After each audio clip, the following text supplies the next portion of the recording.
My problem was that, and that's the reason the book is called I Can Fix This and Other Lies I Told Myself, right? Because I went into complete control mode.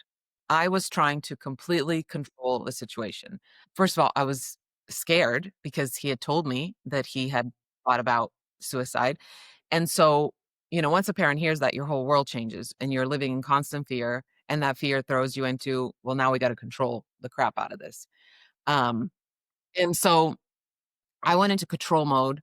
And what I realized is that in every interaction with my child, I have to make a decision. I'm either going to control or I'm going to connect. I cannot do both. Tested it out for years. For all of you, you're welcome. You cannot do both.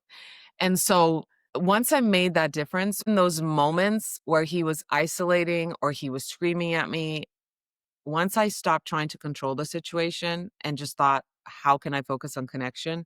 That's when things started to change. One example, when he was 17, and at this point, it had been like years of therapy and doctors and medications and hospitalization and residential treatment centers. Like we'd been through a lot, and I thought he was doing better. And one day I'm walking by him in the hall and I notice something on his arms. And I walk up to him and I pull his sleeve up and he had been cutting. And these were like fresh cuts, blood running down his arm. And at this point, I had already learned the lesson of you're going to either control or connect. Everything inside me wanted to just control the situation.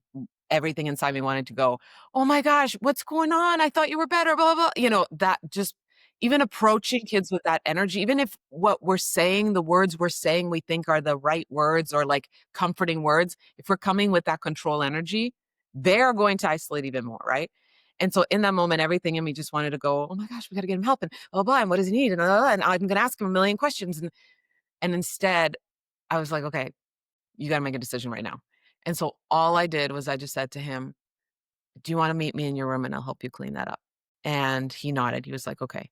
And so we went into his room where if I had come off with any other energy, he was on his room, isolated, right? And so he said, yes. And I sat next to him on his bed and I'm cleaning his wounds. And again, everything inside me just has that energy of like control, control, control. And I just kept like reminding myself, take deep breaths, take deep breaths. And I said, Luca, how did it make you feel? Like, do you feel like it helped? Did it help take away your depression? And he said, no, no, it didn't help. And I said, okay, so what if we decide you tried this, it didn't help. Next time you're feeling really down, maybe call a friend or talk to me. Or if you don't talk to me, you can call your therapist and maybe we can figure out something that will help. And he said, okay, that sounds good. And I finished cleaning his wounds and I gave him a big hug and kissed him. And I said, I love you. And I walked out. And I remember walking out of the room and feeling like I didn't do enough. I'm a horrible mother. Like I didn't even tell him how dangerous this is. And I didn't even, tell him that we need to immediately go set up another appointment. And it felt lazy almost the way I handled that situation. My son told me later, Mom, that was such a pivotal moment for me because I did something in a very vulnerable state. You saw it, which I didn't want you to see it, right? And at my most vulnerable, I didn't feel judged by you. I didn't feel this was a big one. I didn't feel like I was a problem to you. I didn't feel like I was making your life harder. And that was so eye-opening for me that this moment where I felt like I didn't do enough was actually a moment where he felt the way when he would tell me that, the way he ended, he said, Mom, all I felt was loved. I just felt loved. Which makes me want to cry right now. And I think that's the key is when our kids are isolating, like obviously, first of all, accept that you don't have control. I tried to control everything. The only control we have really is how we treat ourselves and then just getting the right resources lined up for our child. But you cannot take away their depression, right? If your kid is screaming at you because their depression is manifesting as anger, which a lot of times was my son's depression really showed up as anger.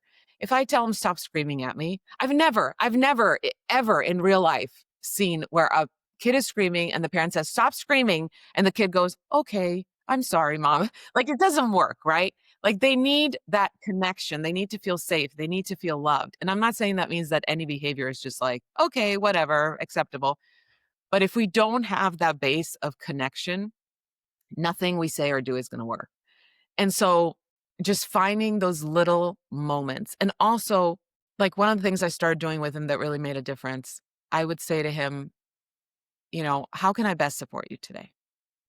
And it was a way that felt like love without control. It felt like love that said, "I want you to trust yourself," which is huge. We gotta teach our kids to trust themselves. Giving him the control of, "I wanna support you, you just tell me how. Like, I'm here," right? Or even one of the things I did with all of my kids that was so powerful individually, I said, "Help me understand what it's like to be you." I learned so much from that. With my 11-year-old, I actually had him walk me, I think he was 8 when I did it. I had him walk me through his day because I knew that just saying, "Help me understand what it's like to be you," for an 8-year-old wasn't gonna give me. I said, "Walk me through your day. When you wake up, what's the first thing you feel? Are you excited to be awake? Are you, and when you walk into your classroom?" And we went through the whole day, and I learned so much. So I think for the main thing with a kid who's struggling or not struggling is curiosity and connection. That genuine curiosity. In the book, I describe it as standing in awe of someone's story, right? Not what we want story to be, not what we wish our child's story should be would be, not what the world told us our child's story should be. Standing in awe of their genuine story. And I've noticed that whenever I'm clueless as a parent, whether it's something really, really scary, like, my son's mental health struggles, or something little, whenever I'm clueless and I'm like, I don't know what the right next step is, if I choose curiosity and connection, we always are able to take a step forward. If I choose control and fear, we're going backwards.